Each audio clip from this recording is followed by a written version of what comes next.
사망 권세를 깨뜨리고 다시 살아나신 예수 그리스도의 부활을 기뻐하고 찬양합니다. 오늘 이 거룩한 부활주일 아침에 부활의 능력이 여러분과 여러분 가정에 가득하기를 다시 한번 주의 이름으로 축원합니다. 우리는 그동안 요한복음 강해를 통해서 예수님이 누구신지를 깊이 묵상해 왔습니다. 특히 지난 3월 22일 주일에 우리는 나사로의 죽음 앞에서 비통해 하시며 눈물 흘리시던 예수님의 모습을 살펴보았습니다. 그 눈물은 사랑하는 친구를 잃은 지극히 인간적인 슬픔의 눈물이었고, 동시에 죄의 결과로 인해서 오는 그 죽음의 거대한 절박 앞에서 무력하게 무너지는 인간들의 그 아픔, 그 고통, 그것을 함께 아파하면서 흘리는 주님의 눈물이었습니다. 그날 우리는 그 눈물 속에서 우리의 고통을 외면하지 않으시고 함께 우시는 따뜻한 주님을 만났습니다. 그러나 여러분, 주님은 우리와 함께 울어주는 것에서 멈추는 분이 아니십니다. 오늘 부활주일 아침, 주님은 그 눈물의 골짜기를 생명의 잔치로 바꾸어 주십니다. 슬픈 눈물의 수건을 벗기시고 찬란한 부활의 영광을 온 세상에 드러내십니다. 오늘 이 나사로의 부활 사건을 통해서 우리 삶의 무덤을 깨뜨리시는 부활의 주님을 만나는 복된 시간이 되기를 소망합니다. 아멘. 자, 예수님께서 나사로의 무덤 앞에 섰습니다. 그리고 됐던 사람들을 향해서 명령하십니다. 39절입니다. 예수께서 이르시되 이 돌을 옮겨 놓으라 하시니. 자, 유대인의 무덤은 동굴이었습니다. 동굴 안에 시신을 안장하고 입구는 커다란 돌로 막아 두었습니다. 예수님께서 그 돌을 옮겨 놓으라고 하신 것입니다. 그러나 나사로의 누이 마르다는 그 말을 가로막으면서 이렇게 말합니다. 주여, 죽은 지가 나흘이 되었음에 벌써 냄새가 나나이다. 자, 마르다의 이 말은 지극히 상식적이고 현실적인 말입니다. 유대인들의 생각에 사람이 죽으면 사흘 동안은 영혼이 그 주변을 맴돌지만 나흘째가 되면 영혼마저도 완전히 떠나고 육체는 부패하기 시작된다고 믿었습니다. 나사로는 죽은 지 이미 나흘이 지났습니다. 그러므로 마르다에게 나사로는 이미 끝난 인생인 것이죠. 돌이킬 수 없는 일이라는 겁니다. 시신이 썩어서 냄새가 나는 절망적인 현실 앞에서 무덤의 돌을 여는 것은 아무런 의미가 없는 헛수고처럼 보였던 것입니다. 우리도 종종 마르다처럼 반응하지 않습니까? 내 삶에 가로막힌 문제들 앞에서 이미 늦었어. 내 가정도, 내 건강도, 내 무너진 신앙도 이제는 어쩔 수 없어. 돌이킬 수 없어. 벌써 썩어서 냄새가 나는 것 같아. 그러면서 절망의 돌문을 굳게 닫아 걸고 있을 때가 있지 않습니까?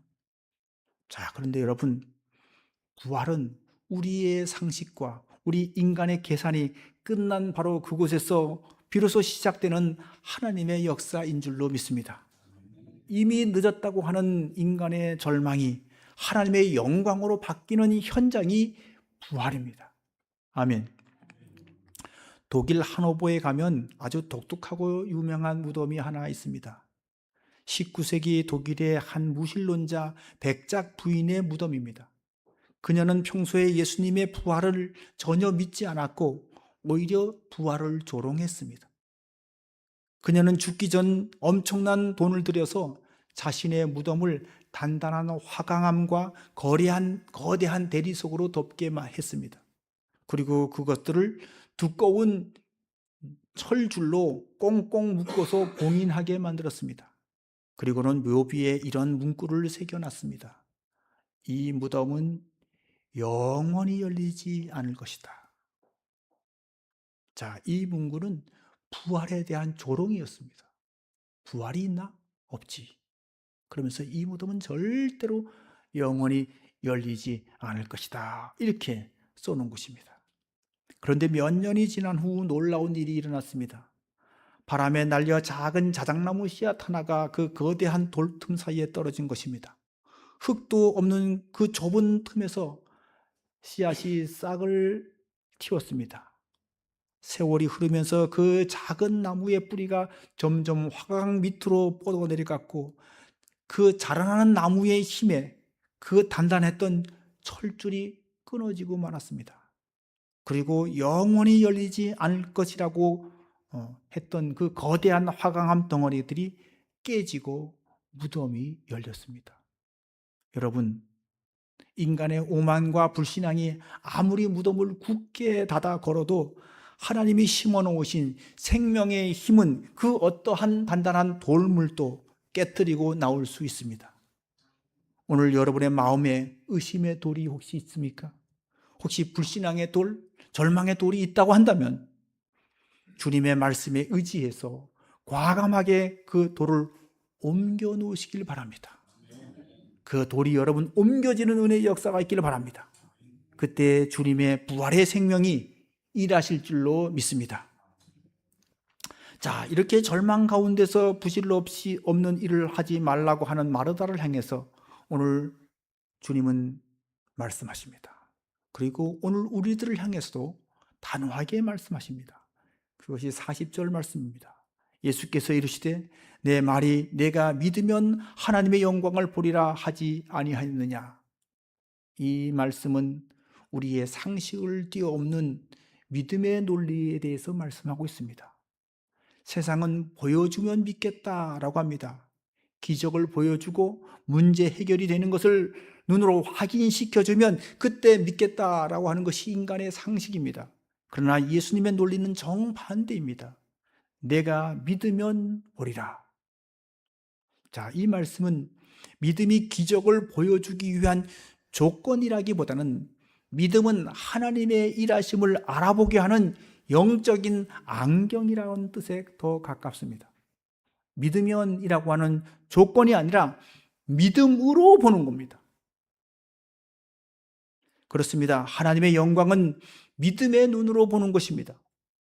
믿음의 안경을 쓰지 않으면 하나님의 영광이 보이지 않습니다. 그러니 지금 예수님은 마르다에게 이 믿음의 안경을 쓰라고 촉구하고 있는 것입니다. 이미 앞에서 예수님께서 말씀하셨습니다. 내 오라비가 살아나리라.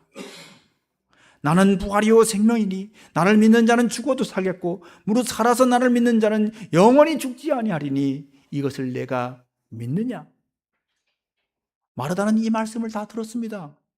그리고 내가 믿나이다 라고 고백도 했습니다. 그런데 무덤 앞에 서자 그 말씀을 까맣게 잊어버렸습니다.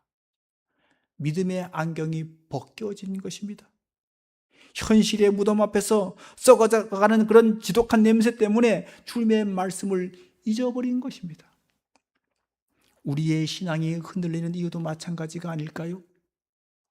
하나님의 능력이 없어서가 아니라 현실의 무덤 앞에서, 현실의 그 답답함 앞에서 썩는 냄새가 나는 그 냄새가 너무 지독해서 이미 우리에게 가지고 있었던 믿음도, 이미 들었던 하나님의 말씀도 다 놓치고 있기 때문에 우리는 이런 불평과 원망 속에 살게 되는 것이 아닌가요?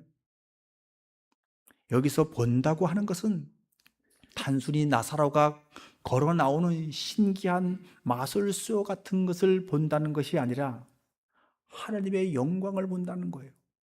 하나님의 살아계심을 본다는 거예요. 그분이 누구신지, 예수님이 누구신지 온 천하에 이제 드러나게 된다는 것입니다. 다시 말해서 나사로가 살아나는 기적을 통해서 예수님이 바로 생명의 주인이시오, 창조주 하나님이시구나 라고 하는 영적인 눈이 열리는 것이 진짜 하나님의 영광을 보는 것입니다. 주님은 마르다에게 단순히 오빠가 살아나는 기쁨을 넘어서 예수님이 온 우주의 주관자이심을 깨닫는 영적인 도약이 있게 될 것이라고 말씀하고 있는 것입니다. 그렇습니다. 여러분, 우리 인생에서 문제를 해결받는 것도 중요하지만 거기에서만 머물러 있어서는 안 될 것입니다. 그것을 통해서 하나님의 영광을 보아야 합니다. 이 부활절 아침에 그 부활의 영광을 보게 되는 저와 여러분이 되기를 주의 이름으로 축원합니다. 아멘. 자, 사람들이 수군거리며 의심의 돌을 옮겨놓자 예수님은 하늘을 우러러 아버지 하나님께 감사의 기도를 드렸습니다. 그리고 마침내 어두운 무덤 속을 향해서 큰 소리로 외치십니다. 43절입니다. 이 말씀을 하시고 큰 소리로 나사로야 나오라 부르시니, 성도 여러분, 이 장면을 한번 생각해 보십시오. 수많은 인파가 숨을 죽이고 지금 지켜보고 있는 가운데 주님의 웅장하고 권위 있는 음성이 이 어둡고 캄캄한 무덤 속을 지금 가르고 있습니다. 나사로야 나오라. 이 음성은 태초에 흑암을 향해서 빛이 있으라라고 하시던 창조주의 권위 있는 음성이 아니겠습니까? 그 캄캄한 무덤 안을 향해서 나사로야 나오라 외치는 그 음성, 태초에 하나님이 빛이 있으라라고 외치는 그 음성, 동일한 음성인 줄로 믿습니다. 온 세상을 두려움에 떨게 하던 사망 권세를 꾸짖으시는 만왕의 왕의 담대한 선포였던 것입니다. 그 음성이 떨어지기가 무섭게 기적이 일어났습니다. 죽어서 썩어가던 나사로의 심장이 다시 뛰기 시작했고 멈추었던 피가 다시 돌기 시작했습니다. 그리고 죽은 나사로가 무덤 밖으로 걸어 나왔습니다. 이것이 부활의 능력입니다. 죽음은 인생의 끝이 아닙니다. 죽음은 만왕의 왕이신 우리 주님의 음성 앞에서는 그 죽음도 잠시 잠든 상태일 뿐인 것입니다. 주님께서 일어나라, 일어나서 나오라 라고 명령하시면 그 어떤 죽음의 권세도 생명을 가두어 놓을 수 없는 줄로 믿습니다. 아멘. 오늘 주님은 영적으로 잠들어 있고 죄와 절망으로 죽어있는 우리 심령을 향해서도 동일하게 외치시는 줄로 믿습니다. 아무개야 낙심의 무덤에서 나오너라, 두려움의 동굴에서 걸어 나오너라. 이 주님의 음성을 듣고 무덤 밖으로 걸어 나오는 은혜가 있기를 주의 이름으로 축원합니다. 무덤 밖으로 나온 나사로의 모습은 조금 기괴했습니다. 손과 발은 세마포로 꽁꽁 동여 메어져 있었고 얼굴은 수건에 쌓여 있었습니다. 살아나긴 했지만 여전히 죽음의 흔적을 몸에 주렁주렁 매달고 있었던 것입니다. 혼자서는 제대로 걸을 수도 없고 앞을 볼 수도 없는 상태였습니다. 그런 나사로를 보시며 예수님은 주변 사람들에게 마지막으로 이렇게 말씀하십니다. 44절입니다. 예수께서 이르시되 풀어놓아 다니게 하라 하시니라. 아멘. 자, 이 말씀 속에 부활의 진정한 완성이 있습니다. 주님은 우리에게 단순히 생명만 주시는 분이 아니십니다. 우리를 묶고 있는 삶의 모든 결박으로부터 완전한 자유를 주시기를 원하십니다. 우리는 예수님을 믿고 영원한 생명을 얻었습니다. 영적으로는 부활한 존재들입니다. 그런데 여전히 우리의 삶은 어떻습니까? 여전히 염려라고 하는 배에 손발이 묶여져 있고 과거의 상처와 쓴뿌리라는 수건에 얼굴이 가려져서 앞을 보지 못한 채 엉금엉금 겨우겨우 그렇게 살아가고 있지는 않습니까? 죄의 오랜 습관이라고 하는 수위를 입은 채 부자유하게 살아가고 있지는 않습니까? 영국의 유명한 설교가 조지 토마스 목사님이 어느 날 길을 가다가 낡고 찌그러진 세 장을 들고 가는 한 소년을 만났습니다. 그 세 장 안에는 볼품없는 들새 몇 마리가 겁에 질려서 퍼덕거리고 있었습니다. 목사님이 소년에게 물었습니다. 예, 그 새들을 가지고 뭐 하려고 그러니? 이 소년이 신나서 대답합니다. 새 장 속에 가두고 괴롭히면서 놀려고요. 그러다가 죽으면 고양이 먹이로 던져주려고요.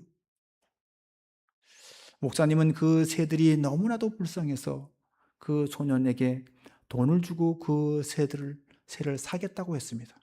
그러자 소년은 이렇게 말합니다. 목사님, 이 새들은 노래도 못하고 아무짝에도 쓸데없는 그냥 들새예요. 돈 낭비하지 마세요. 그랬어요. 하지만 목사님은 꽤 큰 돈을 주고 그 세 장을 샀습니다. 그리고 마을 어귀 넓은 들판으로 나가 세 장의 문을 활짝 열며 이렇게 외쳤습니다. 자, 이제 너희는 자유다. 마음껏 날아가라. 성도 여러분, 사탄은 우리를 죄와 절망이라고 하는 낡은 세상에 가두고 우리의 인생을 망가뜨리려고 하고 있습니다.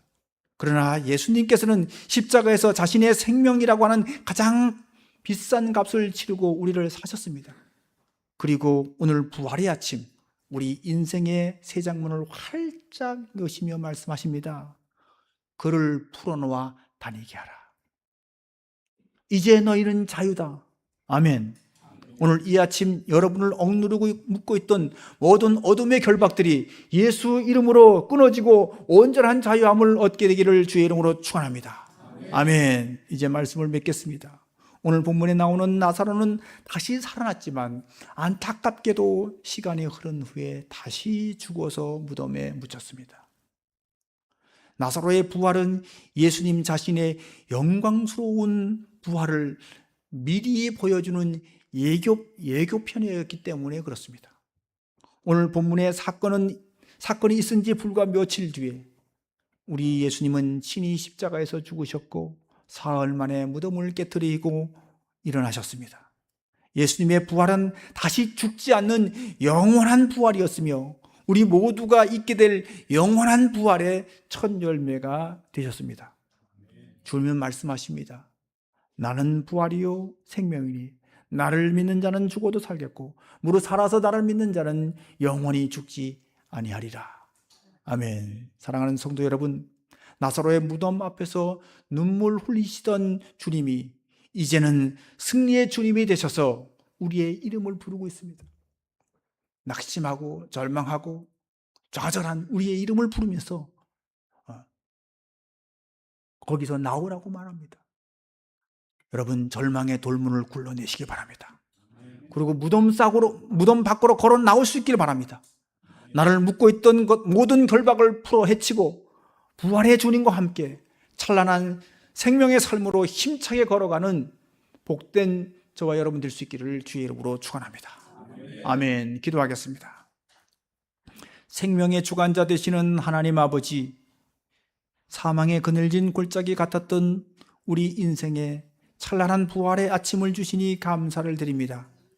내가 믿으면 하나님의 영광을 보리라 하신 주님의 음성이 오늘 우리의 심령 골수까지 파고들게 해 주시옵소서. 우리 눈앞에 썩어 냄새나는 현실만 보며 낙심했던 불신앙을 용서해 주시옵소서.